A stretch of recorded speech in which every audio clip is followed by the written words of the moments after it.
champ is here. I must be the greatest. The champ is here. I'm going to continue to stand with the people. The champ is here. I will not lose. I'm a bad man. I shook up the world. Yes, welcome. You could have been anywhere in the world, but you were here with we. My name is EJ, and I got my man, MH. Yes, sir. He is the DB of the show, and we are Black in Sports, giving a voice to the culture that won't shut up and dribble. Here talking about, we're bringing you back inside the locker room, here talking about the topics in and around the game. MH, you ready to do this? Yes, sir. All right, man. So it's come out, and there was big fanfare, and, obviously wasn't that big a fanfare for us because we're doing this a little later, not the day after. We could have done it the day it was released, all of that good stuff.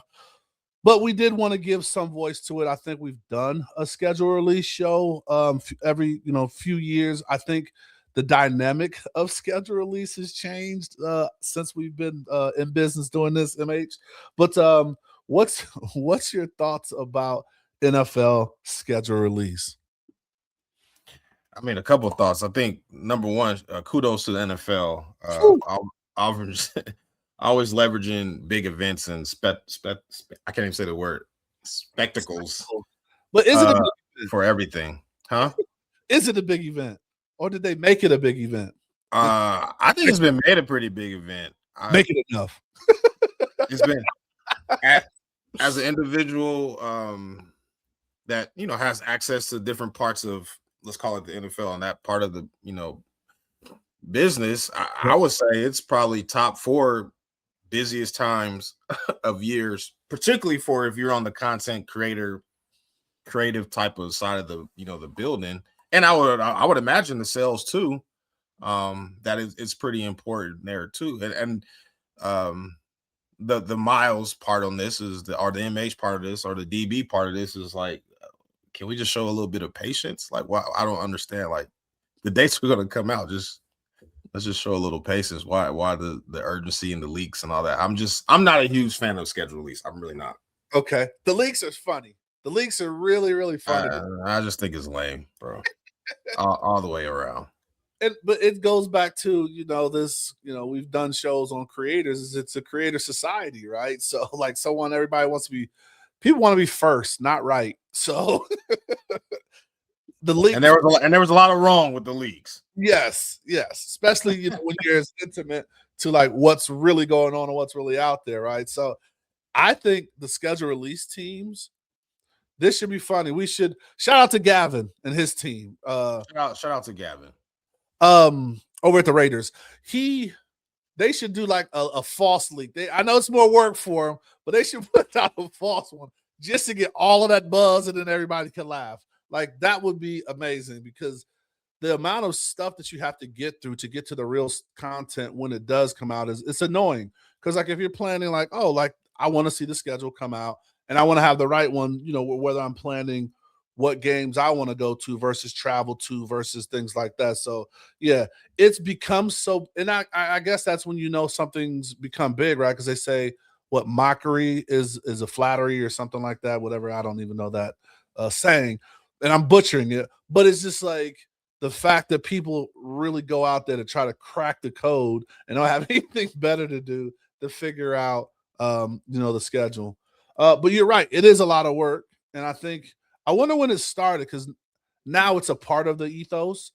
When did it start to be that scheduling was so big? From just the release date was one thing, and then I think the social media part of it, or the teams part of it, getting a part of that kind of pushing it, right? I wonder when that dynamic changed, because now it's just a part of the fabric.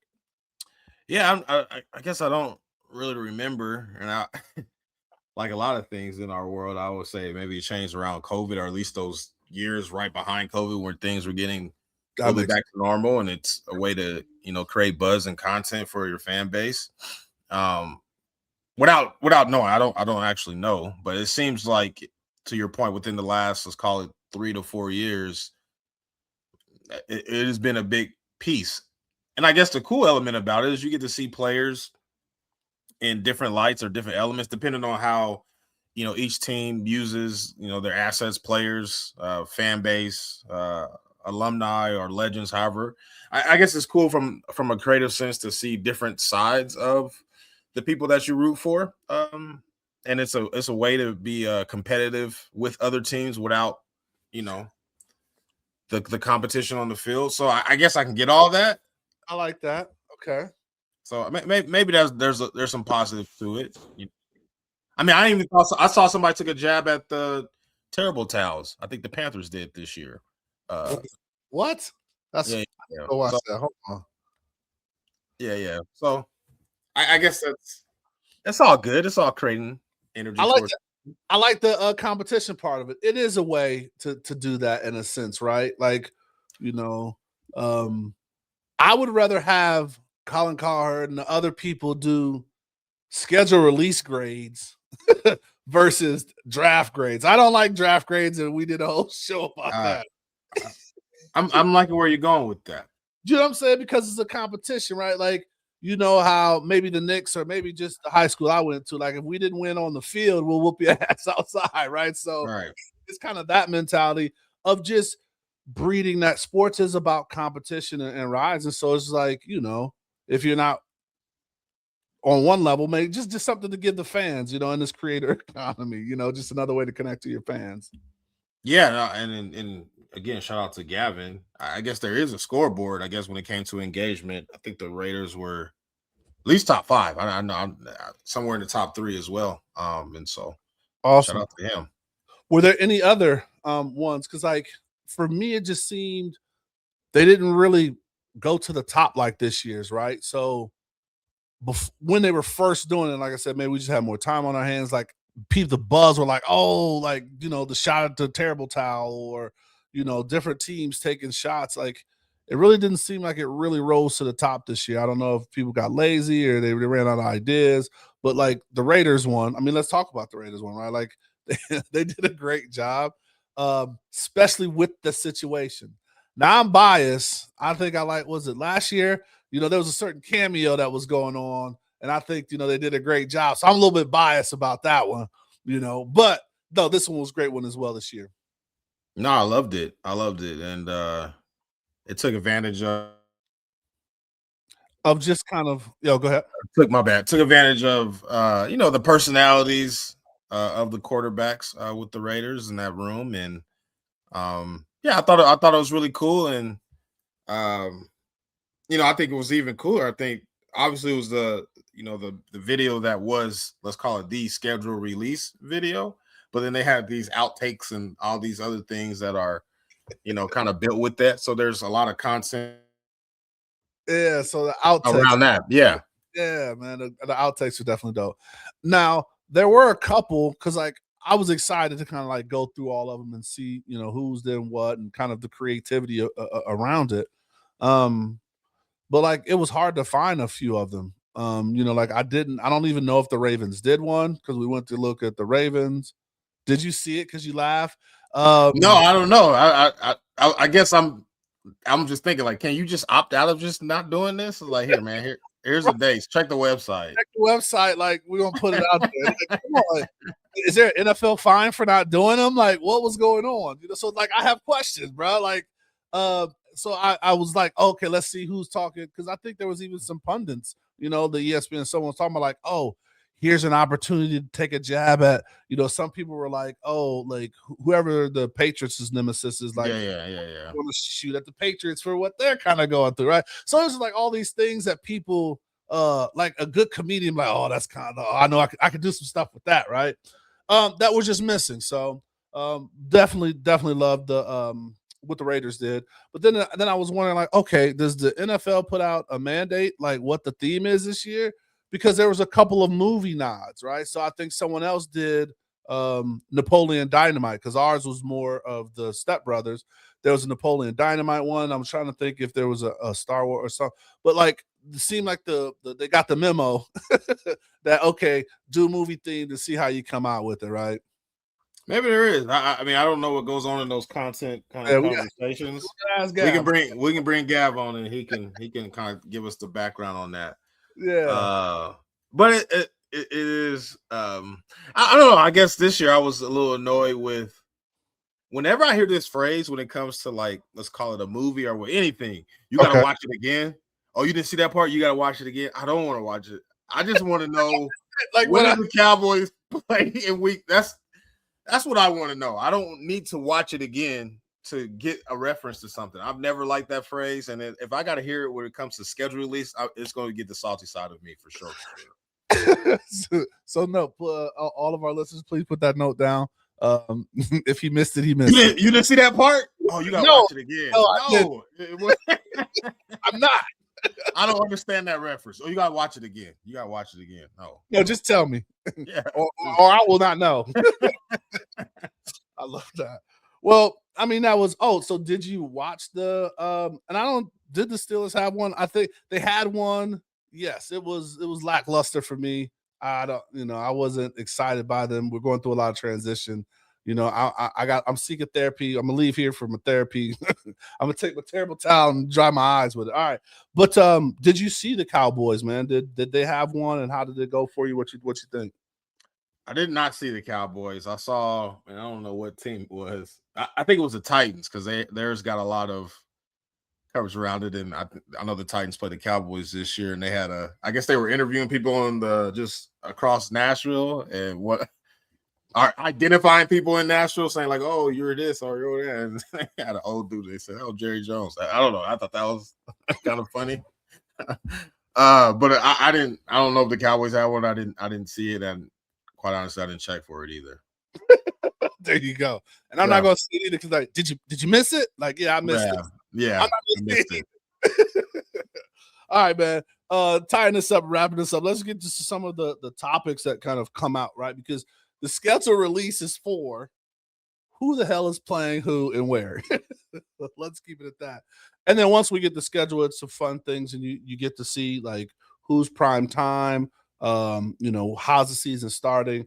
And I think the thing for me, sometimes love the NFL. It just gets obsessive or excessive. Excuse me. That's the word, excessive. And football starting earlier and earlier. Like, we're starting on a Wednesday. Like, what? Like, what are we doing? Yeah, we got a Thanksgiving Eve slate. So, like, that's how starting in Thanksgiving. We're starting. Was it the opening day? Is a rematch. They usually do that, and I get that. So it's the Patriots and the Seahawks. We don't know who the coach is going to be, definitely for the Patriots. We don't. I don't know. We don't know. Yeah, okay. I don't want to touch that one. MH. I want to. I don't want to. We'll keep it up. Yeah. Maybe you have to get a subscription to learn more about what's going on. So moving on, like I think you had alluded to, man. So we'll jump into the holidays, man. It's like bye-bye NBA day, right? Like first we dipped our toe in the water. NFL was just like, all right, man, we gonna play together in the sandbox. Now it's like, nah, man, we got this 4 and 5. Yeah. So Thanksgiving Eve, now that one's kind of interesting, right? Because the mode of Thanksgiving Eve, right, is drink Eve or Drinksgiving or whatever they call that night, where you really get to go out with your cousins, or if you're going back home, you go out to that local place where everybody hung out. So it's gonna be interesting, the timing of that, right? Because like that is that time that you get together and you socialize. So now you're doing it around football, right? Because I don't know what we watched, what we did, but I think we was out in the streets. So I'm interested to see what game or how that affects or what's going on around there. I mean, shout out to those people that actually have to go to work on that Wednesday. I feel like Wednesdays, that day is like, hey, either like, I don't know if you're in work or out. That whole Thanksgiving week is weird.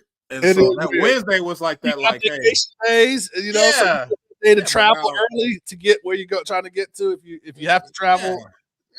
I mean, that was like one of those days where you don't even have to take off vacation. You just be like, hey, I'm just not gonna be in. I'm gonna get to the family a little early. You know what I mean? You don't even have to take hours out. Now you got to actually work on Wednesday. Shout out to them. Yeah, shout out to them. And then it's like the people are like, yo, I'm gonna come to work because nobody's gonna be here. No, that's what I'm saying.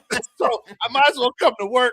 I ain't gotta get no emails. I just gotta sit here, and I'm probably gonna just and I'll leave early. Yeah, right? Because you're off doing what you're doing. So that's shout out to the people. I love that thought, MH.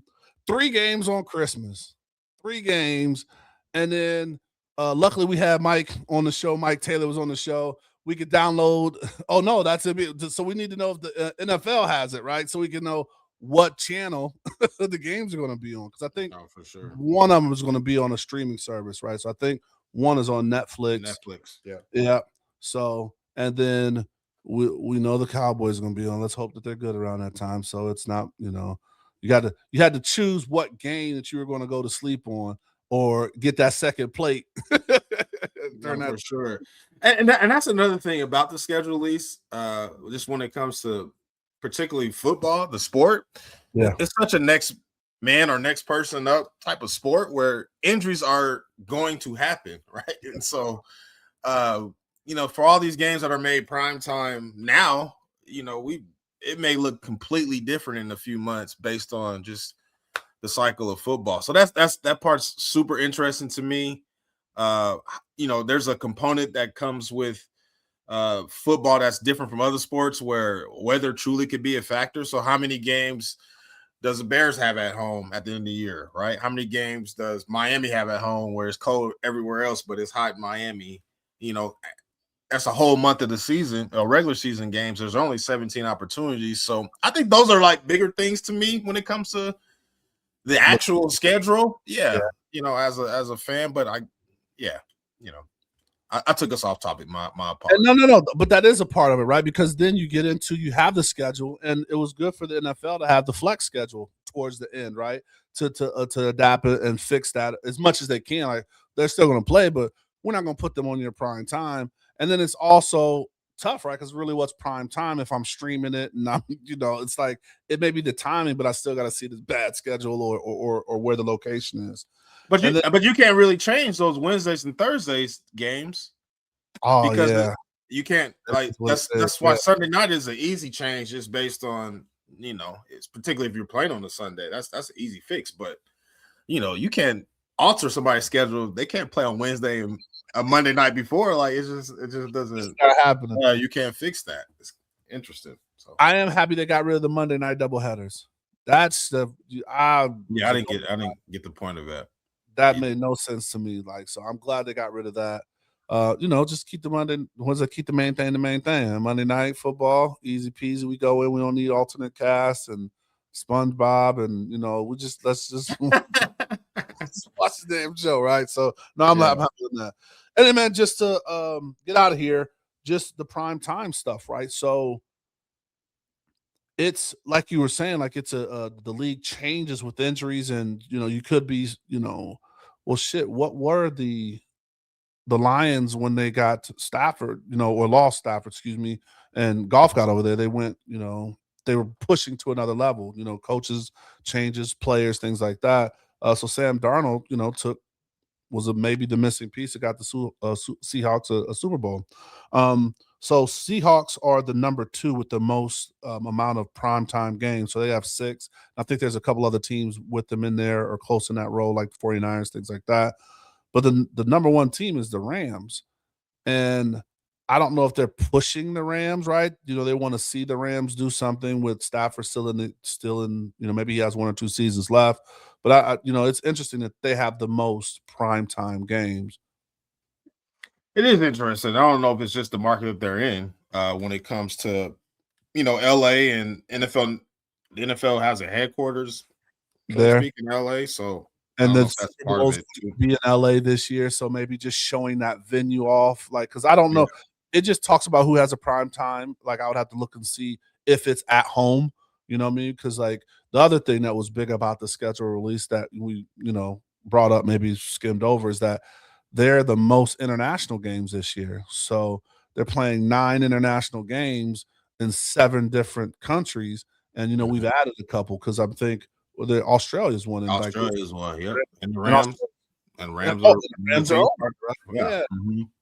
So it's just really, as just kind of like you said, in your workings, just the development of those other countries, and just we've seen it here locally how, we're bringing rugby over here, and we're just really attempting to kind of merge those two sports from those 2 companies and those relationships with Australia.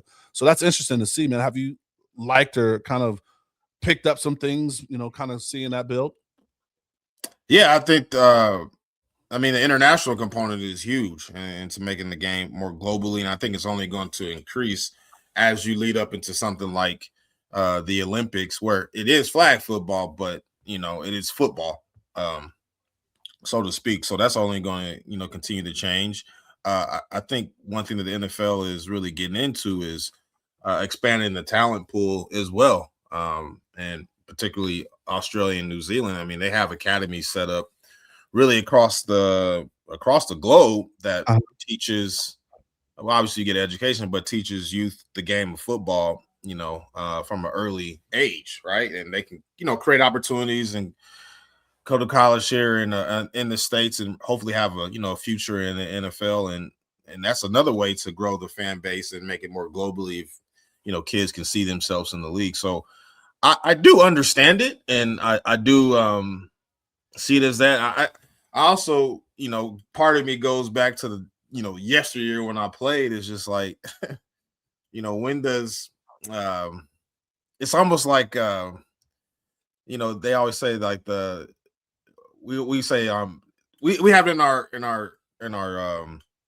intro. I will not shut up and dribble and all those type of things. It's almost like the players, so to speak, are really like this Coliseum spectacle now, where they're like a show that just really travels all over the world. And how much does that really affect the individual as an individual from a physical health perspective, but even a mental health? That's just a lot for a player to take in, and you just kind of like I don't know, like a show out in a way, just all over. I think that would be tough, but I guess there's positives to it and negatives on both sides. Well, yeah, right. Like it's a product, right? And the NFL football is a product in there. It's one of our domestic products that we're shipping off, internationally and showing it in different regions. And when is enough, right? When does the buck stop? And all of those other cliches that you can say when it comes down to health, right? So, June is Men's Health Month. So, when is it enough for Wednesday games, Monday games, Thursday games, Saturday games, international games, and then for you to get the treatment that you need, whether it's mental or physical, and then, just the emotional standpoint for your families, right? What does that do for your families and the things that it's already tough to be, that's your profession and the hours you put into it. So yeah, that's a big thing, man. And like they're still pushing. I know we have an 18-week season with 17 games, but they're pushing, right? So the next topic is 19-week season with 18 games. So I mean, hey, there's only a select few people that get an opportunity to play on an NFL stage. So hey, if you don't want the job, somebody else will, I guess. I don't know. So that's what it's hey, best of the best. All right, man. Before we get out of here, my last thing is we talked about the heights, right? So kind of makes sense. We talked through it. We somewhat figured it out, I guess. We're in and around the game. So 7 games for the Rams. They're playing internationally. The Super Bowl is going to be in the home of the Rams and the Chargers, but we identify with they even call it in their chants if you go to a game, whose house? The Rams' house. Shout out to my man Will Carter. Some teams have 0 prime time. I don't know how I feel. I mean, we got 18 weeks. You can't give me one. Like, I can't get one. One draft choice too. Jeez. Number one. So the Raiders, and then who we were lumped in with, because sometimes it's bad enough that you don't get it. Who you associate with. So like, I was just looking at that. So it's the Cardinals, the Titans. The Dolphins, the Jets, and then Raiders. Like when you said the Jets and the Raiders are in the same category, like I'm like, oh man, I ain't feeling that. So that's just my last gripe, because I'm thinking like number 1 draft pick, we can't get one game. We can't get not one, like to match up with somebody. Can we play the Vikings on a no, Atlanta, one of his teams, Kurt Cobain's played for. We can't get nothing. So I don't know. I don't know how you feel about that, man. One part of me is super happy, but the part of me No, overstand on that. Overstand on that. Oh yeah, one part of me is very happy, but there's another part of me that doesn't, quite understand. And on the other side, I think the Cowboys, they said they haven't started. I saw something. They haven't started like a home, like Sunday afternoon home opener or Sunday game, but week 1 Sunday game in like over 15, 12 years or something like that. They always on a road, huh? Hey, they might be at home, but they're either going to be on Monday night, Sunday night, somewhere. You know what I mean? So Thursday, like they going to start the season on prime time. That's crazy. They grandfathered into that, I guess. Well, there you have it, man. Schedule release. If there's something in the schedule that you saw that you were excited for, maybe you look and you can plan your fantasy weekend. All those things that comes around the schedule release. It's a great time, because it gets us closer to understanding what the season's going to bring and the matchups and where you want to go. So definitely shout out to the NFL for making this a mid-year holiday, right? Because we are celebrating, man. There's excitement all around it. Yeah, I mean, it's low-key disrespectful that this probably gets a little bit more air than the NBA playoffs, which is crazy. Or the NBA draft lottery, right? Yeah. That no one talked about that. Just scared, like, Utah got the second pick, and we're gonna keep it moving, just whatever. Because it's crazy, like you know the opponents of who teams are gonna play. Like you could know your team's 2029 opponents right now. It's just about when they play. It's interesting. And is it on this? Yeah. So it's interesting. But hey, we love it. It provided us content to talk to you all today. We love to hear what you thought of your team's schedule release, if they made one and you didn't have to dig for it, and maybe some ideas of what you would do for schedule release, man. But as always, we hope you enjoyed the show. Please follow us everywhere you can follow Black in Sports. And then, like we always say, please stay safe, practice gratitude, and know we're rooting for you. Screaming, all us blacks got is sports and entertainment until we even.